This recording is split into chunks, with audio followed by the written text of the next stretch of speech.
দুটি মন, একটুখানি সময়, আর অজস্র না বলা কথা।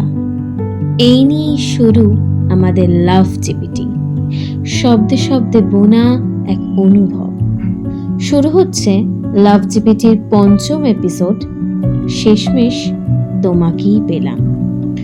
গল্প পাঠে স্বাগত। গল্পের সূত্রধর ও ডাক্তারের চরিত্রে আমি উষসী, প্রধান চরিত্রে শিবম এবং মৌপর্ণা। শুরু হচ্ছে শেষমেশ তোমাকেই পেলাম। কলকাতার ভিড়ভাট্টার মাঝে প্রতিদিনের মতোই ছুটছিল অনির্বাণ। সকালবেলার বাস, কফির কাপ আর একঘেয়ে অফিস।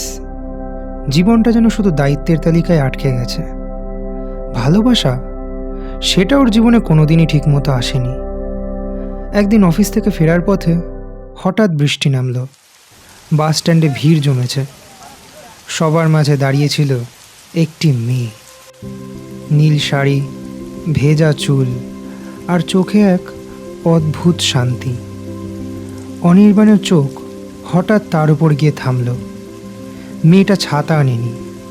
অনির্বাণ একটু ইতস্তত করে নিজের ছাতাটা এগিয়ে দিল। আপনি চাইলে আমরা শেয়ার করতেই পারি। মেয়েটা মুচকি হেসে বলল, ধন্যবাদ। সেটাই প্রথম কথা। নাম জানল তার, ঈশিতা। তারপর থেকে প্রতিদিনই যেন অদ্ভুতভাবে দেখা হতে লাগলো। কখনো বাসে, কখনো কফি শপে, কখনো আবার বইয়ের দোকানে। কথাগুলো ধীরে ধীরে গল্পে বদলালো, আর গল্পগুলো একসময় হয়ে উঠল অনুভূতি। ঈশিতা ছিল একদম অন্যরকম। সে ছোট ছোট জিনিসে আনন্দ খুঁজে পেত। রাস্তার ফুচকা, পুরনো গান বা হঠাৎ করে বিকেলের আকাশ দেখা। অনির্বাণের নীরস জীবনটা ধীরে ধীরে রঙিন হয়ে উঠল।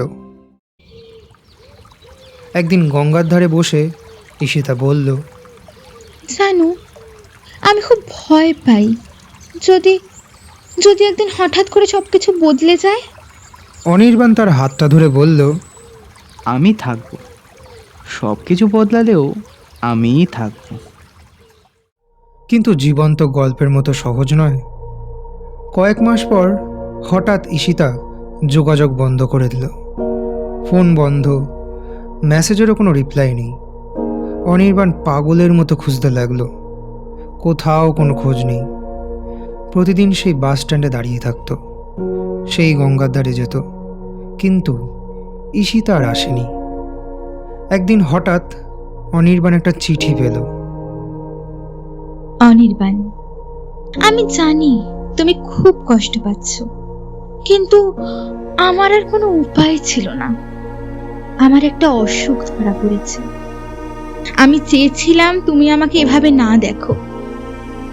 আমি চাই তুমি ভালো থাকো, আমাকে ভুলে যাও। চিঠিটা পড়ে অনির্বাণের চোখ ভিজে গেল, কিন্তু সে হার মানল না। অনেক খোঁজাখুঁজির পর অবশেষে সে জানতে পারল ঈশিতা এক হাসপাতালে ভর্তি। দৌড়ে সেখানে পৌঁছে গেল। হাসপাতালের বিছানায় শুয়ে থাকা ঈশিতাকে দেখে তার চোখে জল এসে গেল, কিন্তু সে হাসল। তুমি তো বলেছিলে সব কিছু বদলে গেলেও তুমিই থেকে যাবে। ঈশিতার চোখ ভিজে উঠল। আমি ভেবেছিলাম তুমি চলে যাবে। অনির্বাণ ধীরে বলল, ভালোবাসা পালিয়ে যায় না। তারপর শুরু হলো নতুন লড়াই। ঈশিতার সুস্থ হয়ে ওঠার লড়াই। অনির্বাণ প্রতিদিন তার পাশে থাকতো, তাকে হাসাতো, গল্প করত, নতুন স্বপ্ন দেখাতো। মাস কেটে গেল। একদিন ডাক্তার বললেন, ঈশিতা এখন পুরোপুরি সুস্থ। হাসপাতাল থেকে বেরিয়ে আসার সময় ঈশিতা আকাশের দিকে তাকিয়ে বলল, জানো, আমি আবার বাঁচতে শিখলাম। কারণ তুমি একা ছিলে না। কয়েক মাস পর সেই একই গঙ্গার ধারে সূর্যাস্তের সময় অনির্বাণ হাঁটু গেড়ে বসে বলল, এবার আর তোমাকে কোথাও যেতে দেব না। সারা জীবন থাকবে তো আমার সাথে? আমি তো অনেক আগেই তোমার হয়ে গেছি। গঙ্গার হাওয়ায় তাদের হাসি ভেসে গেল। ভালোবাসা যা একসময় হারিয়ে যাচ্ছিল শেষমেশ নিজের ঠিকানাটা খুঁজে পেল, একটা চিরকালের জন্য সুখের গল্পে। শুনছিলেন লাভ জিপিটির ৫ম এপিসোড শেষমেশ তোমাকেই পেলাম, presented by the story radio. গল্পটি কেমন লাগলো অবশ্যই জানাবেন কমেন্টের মাধ্যমে। ব্যাকগ্রাউন্ড মিউজিক এবং সাউন্ড এফেক্টসের পরিচালনায় বিবেক, পোস্টার এডিটিংয়ে শিবম এবং স্বাগত। আপনারা যদি কোনো গল্প পাঠাতে ইচ্ছুক হন তাহলে ডেসক্রিপশনে দেওয়া মেইল আইডিতে পাঠাতে পারেন। সুস্থ থাকবেন, ভালো থাকবেন। দেখা হবে লাভ জিপিটির পরবর্তী এপিসোডে।